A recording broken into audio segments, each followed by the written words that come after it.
সম্মানিত দর্শক শ্রোতাবৃন্দ, এখন কবিতা আবৃত্তি করবেন কবি ও শিক্ষক মাস্টার হোসাইন সবুজ। মহান ভাষার মাসে ভাষা শহীদদের প্রতি বিনম্র শ্রদ্ধা রেখে আবৃত্তি করছি আবু জাফর ওবায়দুল্লাহর কোনো এক মাকে কবিতাটি।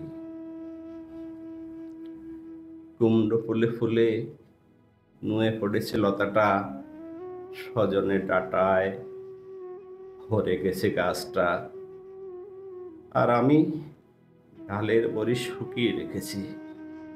খোকা তুই কবে আসবি, কবে ছুটি? চিঠিটা তার পকেটে ছিল, ছেঁড়া রক্তে ভেজা। মাগো, ওরা বলে সবার কথা কেটে নেবে, তোমার কোলে শুয়ে গল্প শুনতে দেবে না।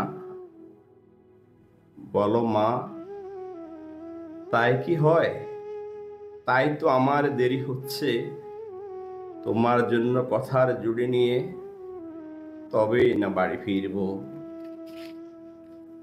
লক্ষ্মী মা, রাগ করো না, মাত্র তো আর কটা দিন।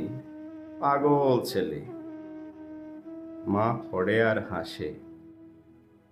তোর উপর রাগ করতে পারি? নারকেলের ছিঁড়ে কোটে, উটকি দানের মুটকি ভাজে, এটা সেটা আরো কত কি।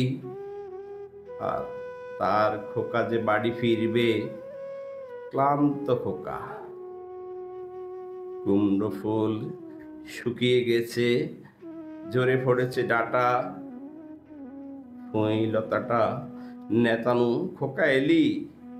ঝাপসা চোখে মা তাকায় উঠোনে উঠোনে, যেখানে খোকার সব শকুনিরা ব্যবচ্ছেদ করে। এখন মার চোখে ছত্রের রোদ ফুরিয়ে দেয় শকুনিদের।